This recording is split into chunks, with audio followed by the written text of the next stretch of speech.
Muy bien. Yo quiero pedirles que abran sus Biblias en el Evangelio de Mateo.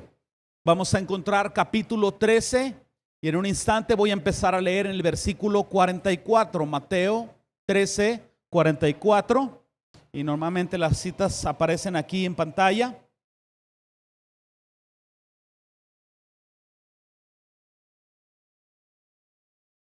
Vamos a hablar hoy sobre dos parábolas que fueron contadas en una sola, en un solo tiempo.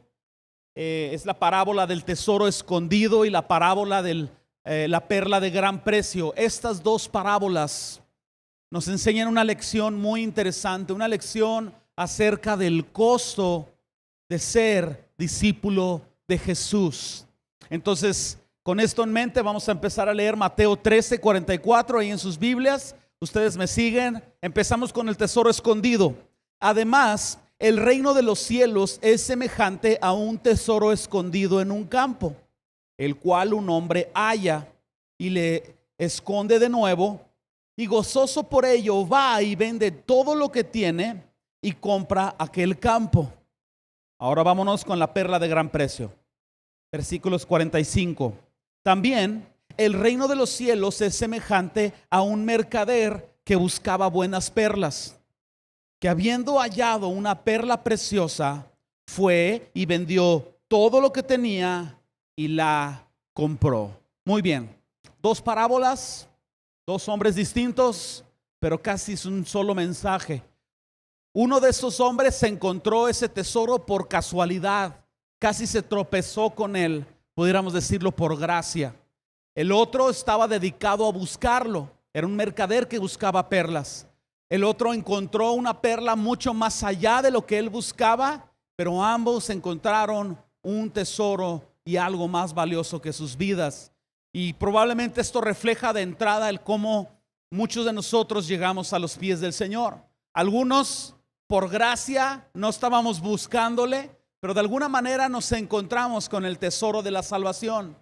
Algunos otros probablemente, a pesar de estar en tinieblas, en su corazón en todo momento estaban buscando a Jesús y encontraron la perla de gran precio. Lo interesante es que Jesús está contando estas dos parábolas para mostrar a sus seguidores el alto costo que era ser un discípulo de Jesús. Jesús sabía que había personas ahí que estaban siguiéndole superficialmente. Jesús sabía que había personas que únicamente estaban curiosas a ver qué decía. Algunos querían seguirle, pero querían seguirle a su manera, a su estilo, en sus términos y sin que se sobrepase esa línea de comodidad. Jesús sabía esto y Jesús está contando esta parábola para aquellas personas que estaban empezando a considerar seguir a Jesús superficialmente. Jesús nos está dando una gran lección en esto. El cristianismo es algo más allá que ir a la iglesia, es algo más allá que las personas piensan que es un cambio de religión. El cristianismo es algo que nos va a costar todo. No podemos tomar el mensaje del evangelio a la ligera. La vida en Cristo no es algo que se debe de descuidar nada más porque sí, no es algo que se debe de vivir de acuerdo a como cada quien quiera acomodarse. Tiene sus propias exigencias y estas dos parábolas nos hablan de este alto costo que es seguir a Cristo. Antes de avanzar más adelante, yo tengo que establecer, tenemos juntos que establecer este primer punto, que es entender qué es el reino de los cielos y dónde se establece el reino de los cielos. Antes de entrar a las parábolas tenemos que entender estos dos conceptos, porque la clave para entender la parábola del tesoro escondido y de la perla de gran precio es tener una visión clara de lo que es el reino de los cielos y entender en dónde se establece o se desarrolla este reino de los cielos. Entonces vamos atendiendo la primera pregunta: ¿qué es el reino de los cielos? Si ustedes se fijan al principio de estas dos parábolas, Jesús está citando estas palabras. No está citando, está diciendo estas palabras: el reino de los cielos es semejante a. Y eso nos dice todo. La razón de contar esta parábola es para entender que el reino de los cielos es semejante a, es un ejemplo que Jesús está poniendo para que sus oyentes puedan entender qué es el reino y dónde se establece este reino de los cielos, este dominio espiritual. Las enseñanzas del Antiguo Testamento en las personas que originalmente estaban oyendo a Jesús, es decir, el pueblo de Israel, estaba familiarizado con las enseñanzas del Antiguo Testamento y el pueblo de Israel estaba familiarizado con un gobierno a través de un rey. Nosotros hoy somos gobernados por democracia o algo parecido a la democracia. No vamos a entrar en términos, hermanos, pero nosotros no tenemos ni idea de lo que es ser gobernados por un rey. Eso quedó atrás, lo vemos en una que otra película. Pero Israel o los judíos en aquel tiempo entendían que era ser gobernado por un rey y entendían que era el reino de los cielos. Eso les daba a ellos una ventaja por encima de nosotros. Ellos desde Génesis sabían que Enoc había sido traspuesto al cielo. Desde Génesis sabían que Jacob había tenido un sueño de una escalera que empezaba en la tierra y terminaba en el cielo, y ángeles subían y bajaban y servían al Señor. Ellos habían leído relatos como el de Isaías 6, donde Isaías está hablando de una revelación. Vi al Señor sentado en un trono alto y sublime, y sus faldas llevaban el templo. Estas eran enseñanzas comunes para ellos. Nosotros, occidentalmente, no estamos tan familiarizados con eso. Por eso vale la pena que nosotros podamos profundizar en esto.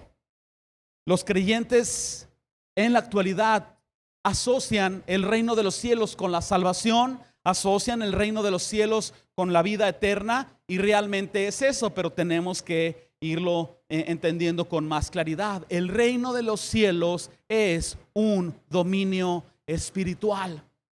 El reino de los cielos es más allá que una iglesia. Jesús está presentando el reino de los cielos no solo en estas dos parábolas, sino en casi todo su ministerio, y lo está mostrando una y otra vez de una manera intangible y de una manera invisible. ¿Qué quiere decir esto?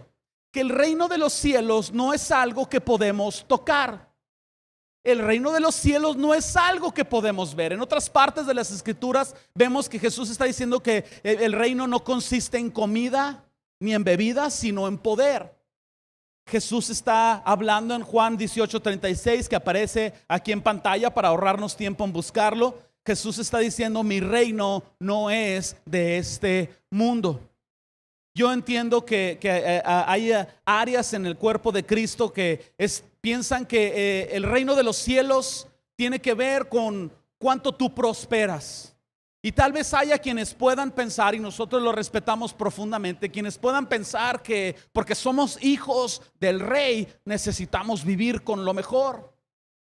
Pero lo que nosotros estamos leyendo del reino de los cielos es que el reino de los cielos no necesariamente es algo material, no es algo que se puede tocar, no es algo que se puede ver. Es algo que se percibe por la fe y se percibe espiritualmente. Y a pesar de que encontramos pasajes como Mateo 6:33, no lo tienen que buscar, que dice: más buscad primeramente el reino de Dios.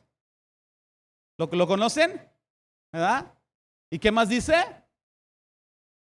Y todo lo demás será añadido. Primero es el reino y después todo lo demás es añadido. La prioridad es interesante en este pasaje. Sin embargo, el reino de los cielos es este dominio espiritual.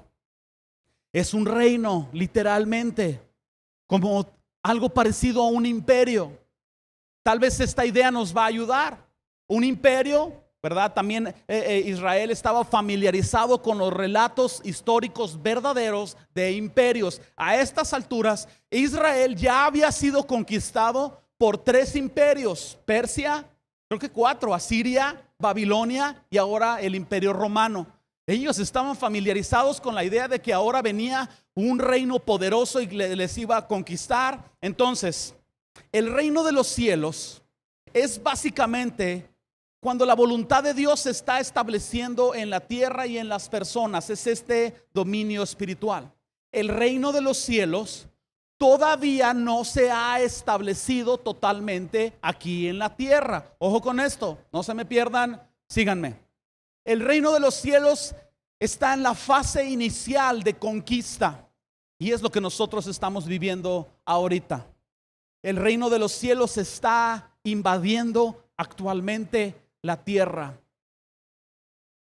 Va a llegar un momento en donde el reino de los cielos va a seguir avanzando y conquistando a tal grado que el libro de Apocalipsis nos dice que vamos a vivir 1000 años con Jesús y no va a haber necesidad de sol porque Jesús va a iluminar todas las cosas.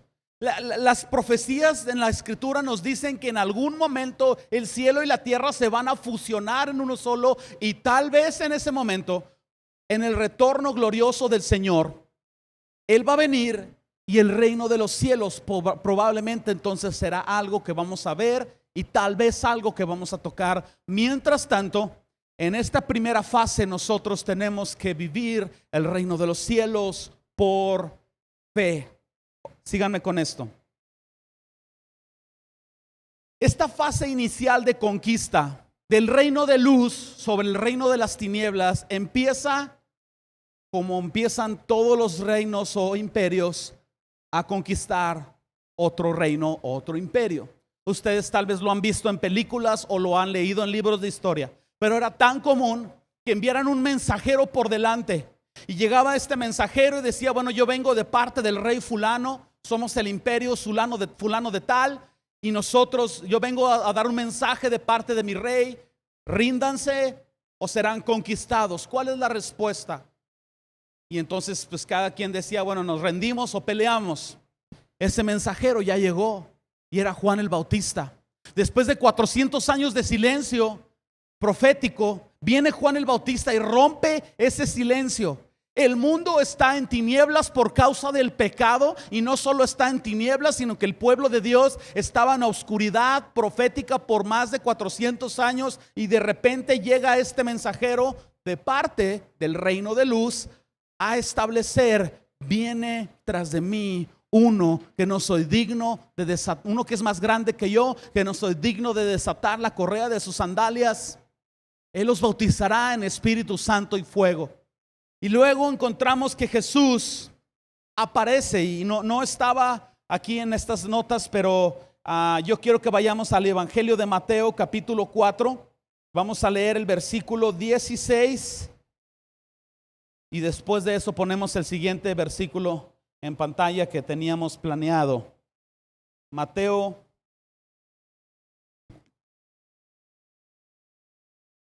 4:16.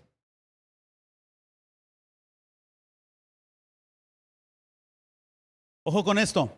Antes de leer esto, tengan en mente, el reino de luz está conquistando ya al reino de las tinieblas. Estamos en la primera fase o en la primera etapa del establecimiento del reino de los cielos. 4:16 de Mateo dice: el pueblo asentado en tinieblas vio gran luz, y los asentados en región de sombra de muerte, luz les resplandeció. ¿Qué quiere decir esto? Que todo ser humano después del pecado de Adán es parte del reino de las tinieblas y está en tinieblas. Viene Juan el Bautista, anuncia la venida de este reino. Y luego encontramos Mateo 4:17, que yo lo tengo aquí en pantalla para poder remarcar unas palabras en mayúsculas. Desde entonces, desde que la primer luz se encendió, desde que el mensajero apareció, desde el momento en que el Hijo de Dios tomó forma de carne y se manifestó a nosotros, desde entonces Jesús, naturalmente, comenzó Jesús a predicar y a decir: arrepentíos. ¿Por qué razón? Porque el reino de los cielos se ha acercado. Antes de este punto, el reino no se había acercado. Antes de este punto había tinieblas. A partir de este punto empieza la conquista del reino de luz sobre el reino de tinieblas. ¿Hasta aquí vamos bien? ¿Alguien que tenga miedo? Vamos adelante. Siguiente pregunta. ¿Dónde se establece este denominado reino de los cielos? Muy bien. Aunque leemos y el reino de los cielos se está manifestando en la tierra, no es explícitamente en la tierra donde se está estableciendo. Misma cosa, este reino no se puede tocar, es intangible, no se puede ver, es invisible. Entonces no es específicamente en la tierra. ¿Saben dónde es? En el corazón. Porque es en el corazón del hombre donde está el pecado.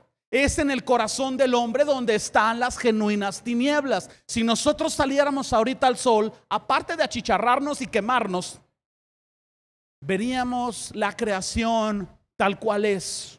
Árboles, pájaros, animales, en nuestro caso vehículos transitando, personas.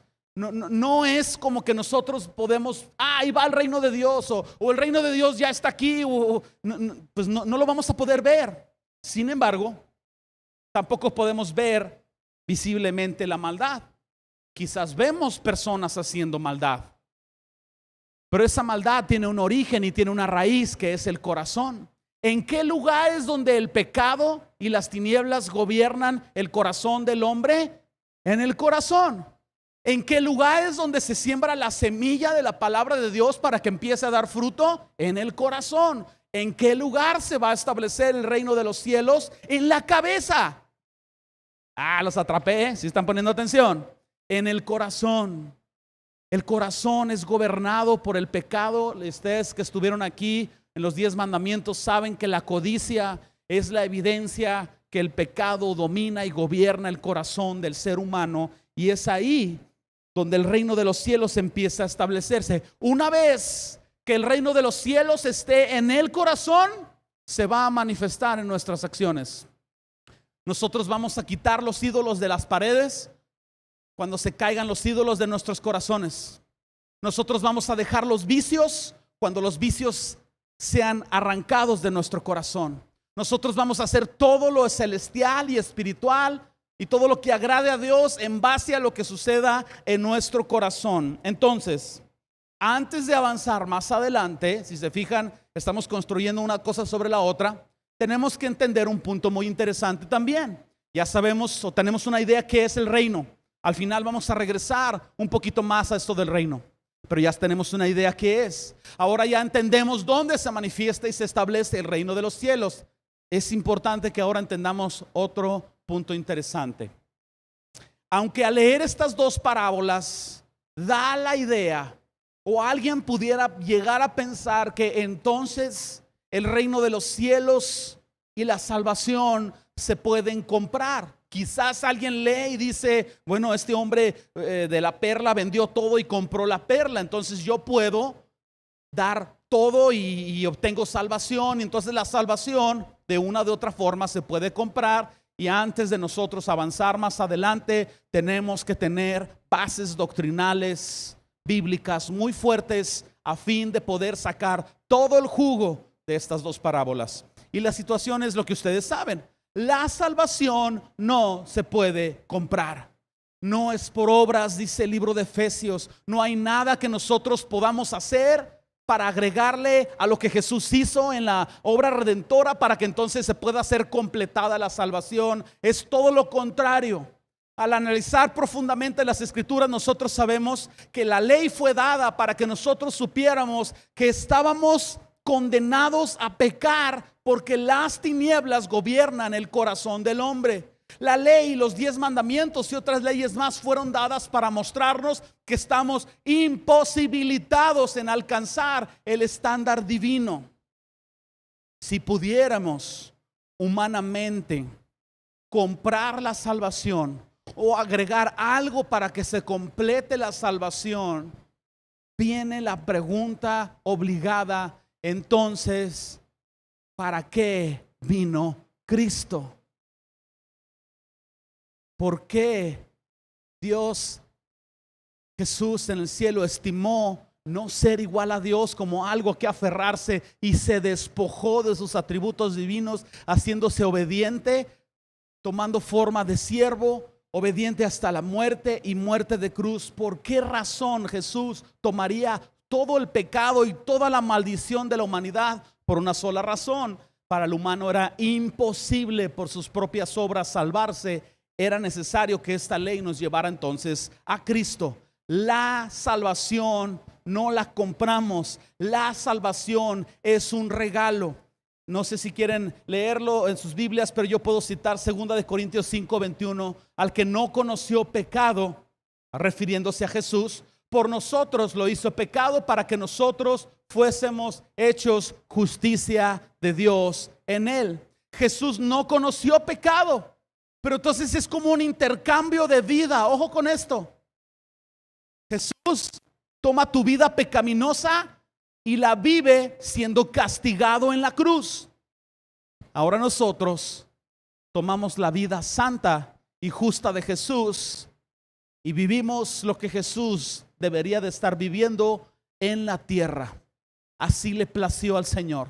Ahora nosotros, que no éramos justos, pero nos hicieron justos, intentamos hacer algo para apoyar el establecimiento del reino de los cielos en la tierra. Ahora recibimos vida eterna por la fe en Jesucristo. En otras palabras, tenemos acceso como una puerta al reino de los cielos por la obra redentora de Cristo. Pero esto no es lo que Jesús está enseñando en estas dos parábolas. La salvación es un regalo. Lo que Jesús está diciendo es que cuando nosotros recibimos ese regalo, recibimos una responsabilidad. Piensen en esto. Un joven de 18 años va a entrar en la universidad y su papá le regala un automóvil para que vaya a la universidad. Tiene sentido, ¿no? Y el muchacho, ¿cómo creen que está? Aunque sea una garra y suelte más humo que los de transporte de personal. No sé si de transporte personal es otra cosa, pero bueno, aún así el muchacho está feliz porque tiene un carro. Pero con el carro, con el regalo, viene ¿qué? Responsabilidad. Aquí manejas a tal velocidad porque es zona escolar, 60 es la velocidad máxima, el amarillo lo tienes que respetar, tienes que tener aseguranza, tienes que respetar a los peatones, tienes que reparar el automóvil, tiene un agujerito en la parte de atrás donde se le echa gasolina. Muy importante explicarles esto, ¿no? Con el regalo adquieres responsabilidades. Jesús está diciendo, la salvación, yo pagué por ella, pero que tú puedas continuar y permanecer en ella es algo que va a requerir y va a costar de tu vida todo. Tal vez Colosenses 1, si me acompañan ahí en sus Biblias, tal vez Colosenses 1 lo puede explicar mucho mejor de lo que yo lo estoy haciendo con mis palabras. Colosenses 1, empiezo a leer en un instante en el versículo 10.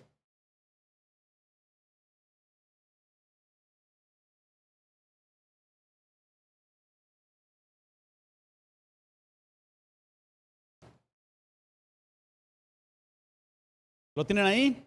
Colosenses 1:10. Para que andéis como es digno del Señor, agradándole en todo, llevando fruto en toda buena obra, creciendo en el conocimiento de Dios, fortalecidos con todo poder, conforme a la potencia de su gloria, para toda paciencia y longanimidad. Permítanme pararme un instante. Lo que Colosenses nos está diciendo es que aquellos que hemos recibido la salvación, que nos llamamos entre comillas cristianos, tenemos que vivir de una manera en que Jesús sea glorificado, que Él sea digno de la manera en que nosotros vivimos. ¿Me explico? Entonces, esta palabra longanimidad, yo sé que ustedes la leen y se acuerdan del Chavo del Ocho diciendo, el maestro longaniza, ¿verdad? Pero longanimidad, si nos vamos al diccionario, quiere decir que nuestro ánimo es el mismo en tribulaciones y cuando nos va bien.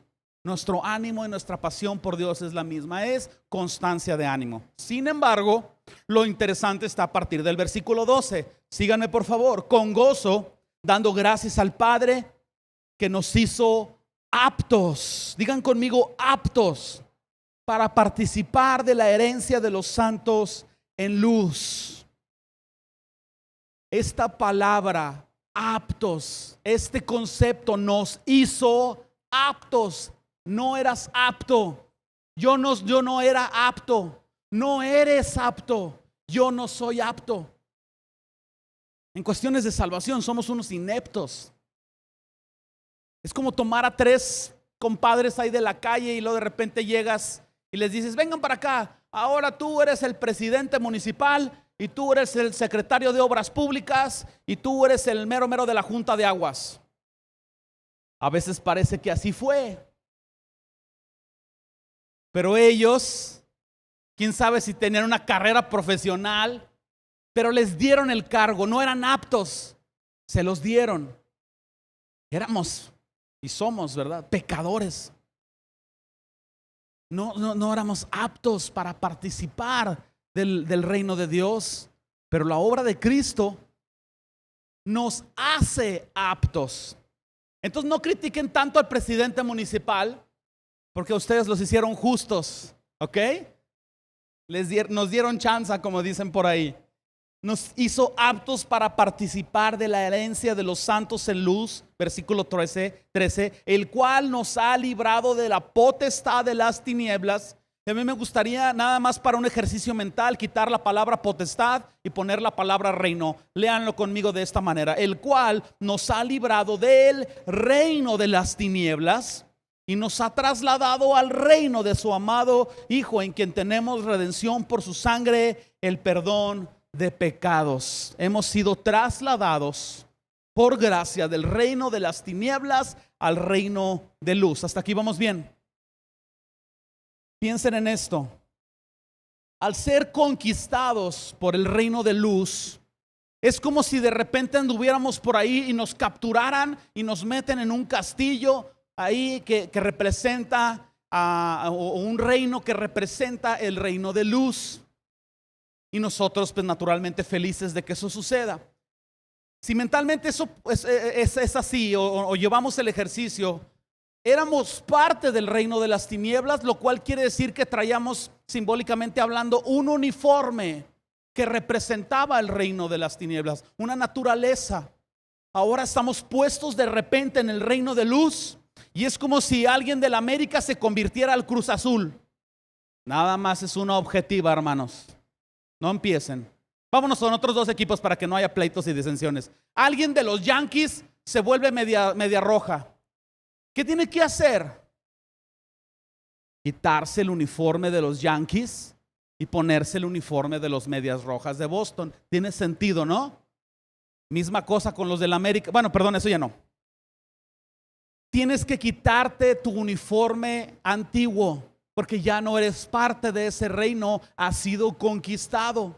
Una cosa es que gratuitamente te hayan llevado y te hayan puesto ahí, pero ahora tú estás en un nuevo reino con un nuevo rey, y en este reino hay leyes, hay una manera de vivir, hay una filosofía para vivir, y lo que tú tienes que empezar a hacer es despojarte de todo lo que te representaba el reino de las tinieblas y empezar a adquirir todo lo que es el reino de luz. Para eso tú tienes que dejarlo todo y empezar de nuevo. ¿Ok? ¿Vamos bien hasta aquí? Tú tienes que entender las leyes de este reino y están los mandamientos del Señor. Ahora tú tienes que vivir como es digno del Señor. Ya no puedes vivir egoístamente como vivías en el reino de las tinieblas. Ya no puedes vivir pecaminosamente como vivías en el reino de las tinieblas. Más aún, tal vez tenías la costumbre de irte a la esquina con los vecinos y tomarte por ahí unas famosas caguamas o adquirir algunas drogas. Ahora tú tienes que cambiar amistades pecaminosas. Ahora tú tienes que cambiar la manera en cómo hablas, porque ya eres parte de otro reino. Una cosa es que te hayan dado el pase y otra cosa es que tú no completes toda la siguiente transformación.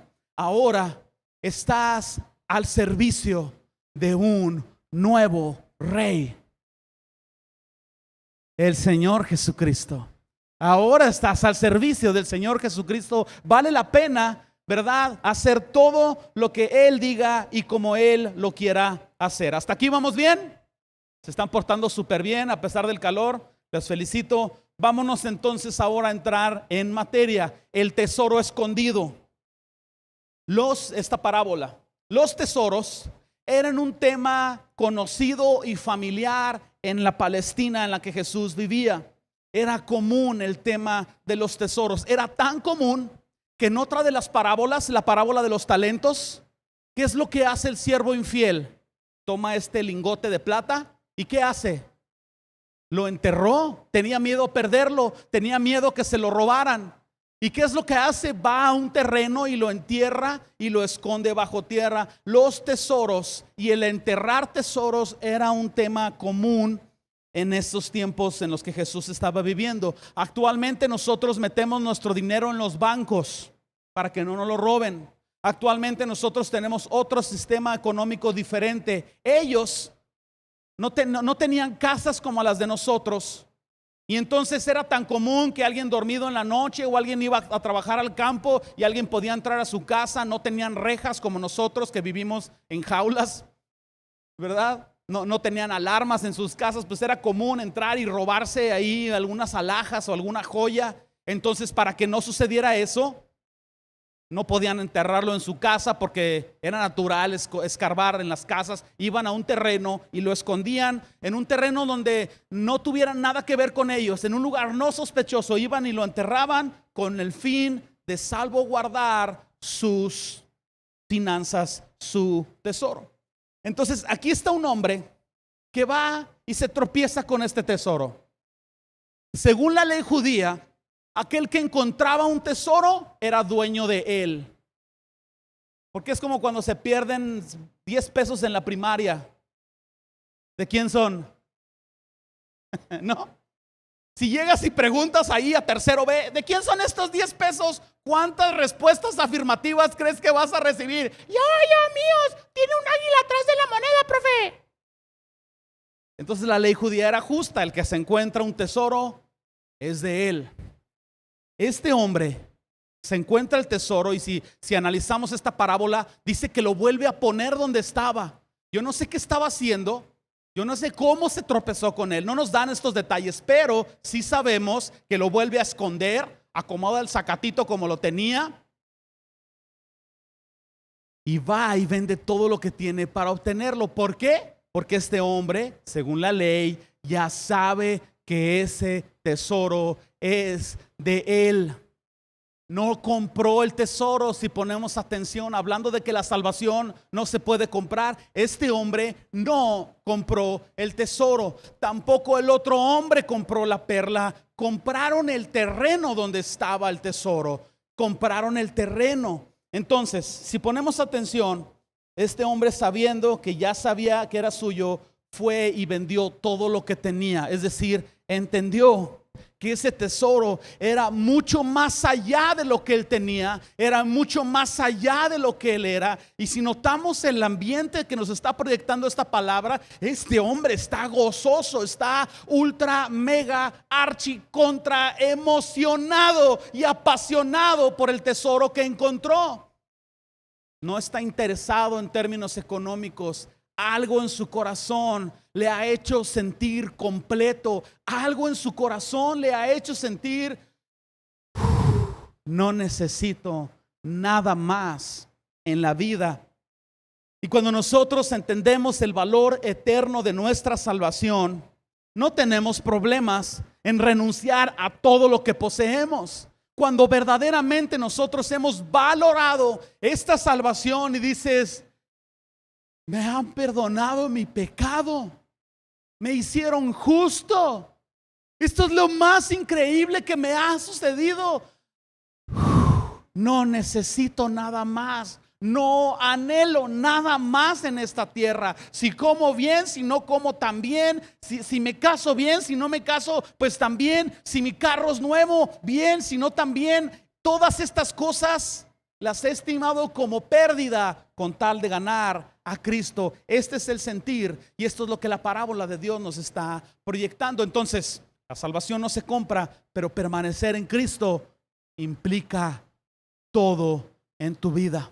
Y cuando realmente valoramos la salvación, no tenemos problemas con rendirlo todo. Vámonos a la perla de gran precio. Las perlas también eran un tema común en los tiempos de Jesús. Las perlas eran el equivalente a los diamantes que nosotros tenemos ahora. Las perlas eran conseguidas de una manera muy inusual y eran de un valor muy alto. Para obtener una perla, si nosotros nos proyectamos a aquellos tiempos, pues La tecnología más sofisticada que tenían era una lancha y unos remos.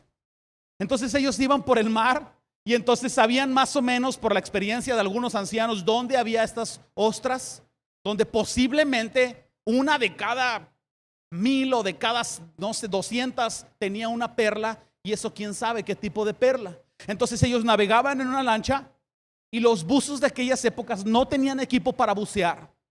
No sabían qué tan profundo era. Entonces lo que hacían es que se amarraban una piedra grande a su pierna, agarraban la piedra, se lanzaban a un lado de la lancha, la piedra los iba bajando, todo con el contener de un solo respiro.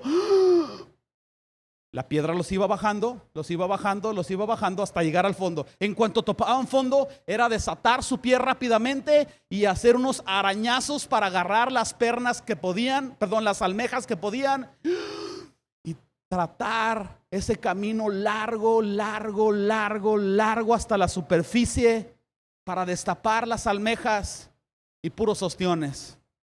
Y el proceso se repetía no sé cuántas veces. Yo no sé si había personas que tal vez nunca habían logrado captar una perla. Lo que sí sabemos es que la historia nos dice que muchas personas murieron en el intento de obtener perlas. ¿Cuánto valía entonces una perla si era conseguida literalmente con vidas humanas? Las perlas eran valiosas. Pero la perla que este hombre consigue, porque si ponemos atención a la parábola, es un mercader que se dedica a comprar perlas. Entonces, este hombre tiene un capital de dinero que está girando. Tal vez tiene 10,000 denarios y compra perlas a 1,000 denarios, pues compra 10 perlas y va y las vende. Pero encuentra una perla que no le alcanza con los 10,000 denarios. No le alcanza ni con su casa. No le alcanza, así es de que vende su casa, vende su carroza, vende sus animales, vende su suegra. No sé cuánto le dieron por su suegra, pero la vende todo. Miren, si tenía dientes así de esos, yo no sé si no se usaba, pero yo creo que se lo hubiera sacado y lo vendió. Porque esta perla era más allá de lo que él, como mercader y experto, había visto nunca jamás antes. Esta es una perla que valía todo. En Mateo 7:6 aparece aquí en pantalla. Jesús está diciendo algo bien interesante. No echéis vuestras perlas delante de los cerdos, no sea que las pisoteen y se vuelvan y os desprecien. Jesús está haciendo esta comparación. ¿Por qué razón? Porque Jesús está realmente diciendo que sería un gran desperdicio intentar razonar con aquellas personas que están rechazando la verdad de Dios. Ojo con esto. Para algunos, una perla o la perla de gran precio no vale la pena ni siquiera ceder tu razonamiento. Para otros que le ponen un valor mucho más allá, dicen: vendo todo, porque es la salvación, porque es el reino de Dios, porque es lo más increíble que me ha sucedido. Así es de que el primer hombre vendió todo y compró un campo. El segundo hombre vendió todo y compró una perla. Hasta aquí vamos bien. Vamos a terminar con esto. Hay lecciones que aprendemos acerca del reino de Dios en base a estas dos parábolas. La primera lección es que el reino es donde gobierna el Rey de Reyes. Tan simple como esto. ¿Dónde está el reino de Jesús? Donde Jesús gobierna. ¿Dónde gobierna o se supone que debe de gobernar Jesús? En tu corazón. De manera que si Jesús no está reinando en tus decisiones, si Jesús no está reinando en tus pasiones, si Jesús no está reinando en todo lo que tú anhelas ser y hacer, si en tu corazón la salvación no es la perla más preciosa que has obtenido, el reino de los cielos no ha llegado a tu vida. Y valdría la pena un autoexamen personal. Número 2, lección número 2. El reino de los cielos es todo lo que es eterno. Todo lo terrenal, todo lo que tiene tiempo de duración va a perecer, pero todo lo eterno va a prevalecer. Filipenses 4:8 nos dictamina una lista. El Nuevo Testamento nos da varias listas, yo solo tomo una de ellas. Nos dice algunas cosas eternas que valen la pena. 1 Corintios 13 sería otra de las listas, pero yo tomo Filipenses 4:8. Dice la Escritura: por lo demás, hermanos, todo lo que es verdadero, todo lo que es honesto, todo lo que es justo, todo lo puro, todo lo amable, todo lo que es de buen nombre, si hay virtud alguna, si algo es digno de alabanza, en esto pensad. Yo agregaría, esto es lo que debe de consumir tu vida. Y si nos ponemos atención, las cosas honestas vienen de Dios y van hacia Dios. Las cosas justas las hacemos por Dios. Todas las cosas amables vienen de compasión, las hacemos por el Señor. Todo esto es eterno y va a prevalecer. Con esto en mente, yo quisiera hacer una pregunta. Si nosotros ya entendemos que todo lo material no es parte del reino de los cielos, porque se ve, se toca, se siente. Como humanos estamos acostumbrados a tener en la mano las cosas, y por eso las tarjetas de crédito funcionan tan bien, porque queremos tener las cosas en las manos para hacer y sentirnos seguros. Pero la fe nos hace decir: no lo tienes, pero tú tienes que estar seguro y tranquilo, creyendo que lo obtendrás. Pensando en esto, ¿qué es lo más importante en tu vida? No me contesten.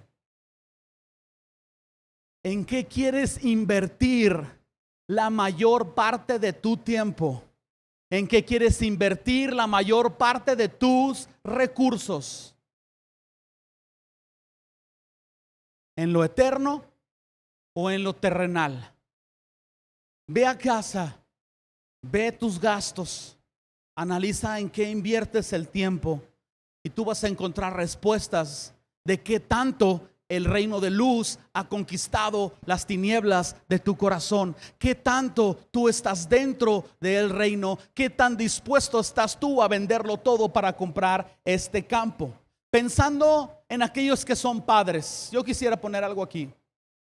Pensando en lo eterno y al momento de educar a tus hijos y relacionarte con tus hijos, ¿qué es realmente lo más importante? ¿O qué es lo que como padres queremos enseñar a nuestros hijos como las cosas que ellos deben de perseguir en la tierra? Si nosotros enseñamos a nuestros hijos a perseguir el dinero y los inculcamos que la carrera profesional está por encima de las cosas de la iglesia, y los enseñamos que ellos deben de ganar bien y ir esto, y los enseñamos que ese es el motor del tren que empuja toda su vida, ciertamente es lo que van a perseguir y ciertamente es lo que van a obtener, pero todo eso va a perecer. Pero ¿qué si nosotros consideramos que lo eterno es lo más importante? ¿Qué si nosotros les enseñamos con nuestro ejemplo a poner nuestro dinero en lo eterno y a poner nuestras prioridades de tiempo en lo eterno? ¿Qué si programamos a nuestros hijos para que persigan lo eterno? Ciertamente es lo que ellos van a perseguir. Yo no creo que esté peleada una carrera profesional con lo eterno. Lo que creo es que está peleado en el momento en que la carrera de profesional va por delante del reino de los cielos. Ahorita vamos a entrar un poco más en estos detalles. Tercer lección: el reino de Dios es un tesoro invaluable. ¿Cuánto vale?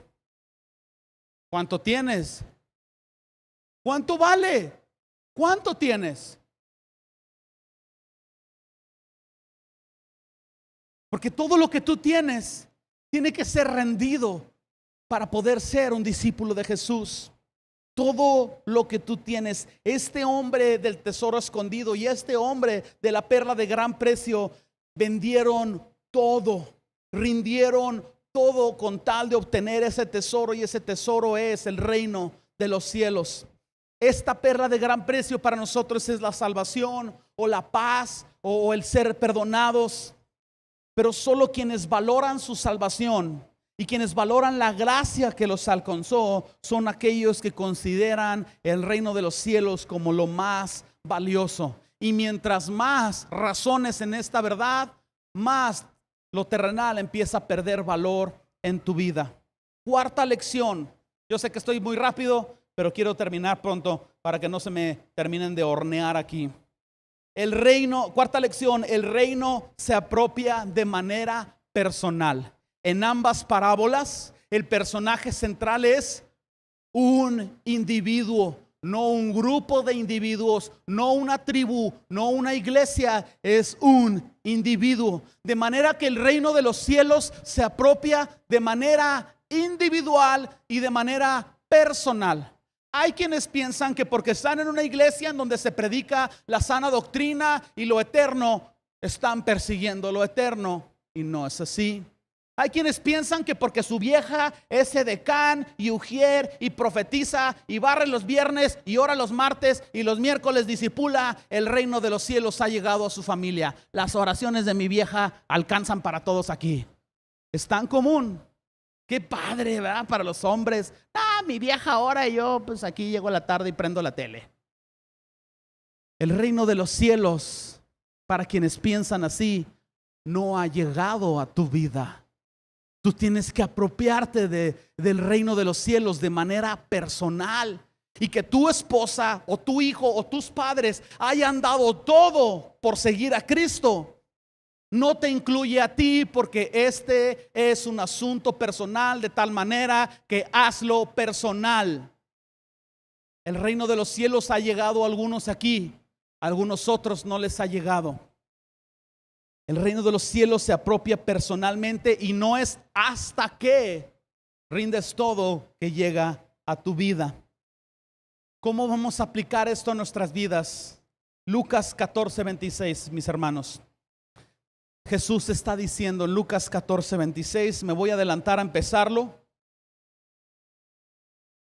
Si alguno viene a mí y no aborrece a su padre y a su madre y a su mujer e hijos y hermanos y hermanas y aún también su propia vida, no puede ser mi discípulo. Versículo 27, y el que no lleva su cruz y viene en pos de mí, no puede ser mi discípulo. Porque ¿quién de vosotros, queriendo edificar una torre, no se sienta primero y calcula los gastos a ver si tiene lo que necesita para alcanzarla? Pudiéramos pensar que Jesús está contradiciendo el mandamiento de honra a tu padre y a tu madre con este pasaje, pero Jesús está en términos de mostrar que en comparación a lo eterno, pareciera que aborrecemos todas las demás cosas porque no tienen un peso en nuestras vidas. Pero lo eterno y el seguir a Jesús tiene que ser la prioridad número uno. Y todo aquel que no esté dispuesto a esto no puede ser discípulo de Jesús. El reino de los cielos es algo personal. No es algo que tú vives ahorita en estos minutos de iglesia y te vas a tu casa y te olvidas de él. Y vives tu vida a la manera en como tú quieres vivirla y no tienes que rendir nada de ti, ni tienes que hacer ningún sacrificio porque ya cumpliste con el domingo. No es así, mis hermanos. No es así. Yo les quiero hacer una pregunta. ¿Realmente te consideras un discípulo de Jesús? La respuesta está en Mateo 16:24, que está aquí en pantalla. Entonces Jesús dijo, ¿a quién? No me contesten. ¿Tú te consideras discípulo de Jesús? Porque si te consideras discípulo de Jesús, te están hablando a ti. Jesús te está hablando a ti, te está diciendo, si alguno o si tú quieres venir en pos de mí, niégate a ti mismo, toma tu cruz y sígueme. Y déjame enfatizar qué significa toma tu cruz. Para ellos en aquellas épocas la cruz era el instrumento de castigo romano que implicaba muerte. A mí me impactó tanto leer la historia de los moravos, los primeros misioneros en los 1700, que cuando supieron de una isla en la que solamente entraban esclavos y nadie estaba predicando el evangelio ahí, ellos dijeron, nosotros vamos. Y les dijeron, si tú vas a esa isla no vas a poder salir. Empaca tu ataúd si quieres ir. Pues así lo hicieron, en un barco, parados en su propio ataúd, despidiéndose de sus padres, de sus mamás, de sus hermanos, gritaban, ganemos para el Cordero un galardón digno de su sacrificio. Ellos estaban dispuestos a tener una vida que implicaba ya estar muertos. Y como ya estaban muertos, no deseaban nada de esta tierra. Jesús está diciendo: toma tu cruz. ¿Cómo vamos a aplicar eso a lo que nosotros vivimos aquí en el 2017? Te lo quiero poner en unos ejemplos. Piensa que vas con el doctor y el doctor te dice: ¿sabe qué? Usted tiene esto y esto y esto otro, y tiene 6 meses de vida. ¿Qué si te acusan de un crimen o de algo y te dice el juez: lo vamos a dejar salir en libertad condicional, pero en 6 meses lo vamos a sentar en la silla eléctrica? Vaya y arregle todas sus cuentas. En 6 meses vamos a ir por usted. ¿Qué si tuvieras solamente 6 meses de vida? ¿Qué harías? Tienes 6 meses para abrazar a tus hijos. Tienes 6 meses para amar a tu esposa. 6 meses para restaurar tu matrimonio.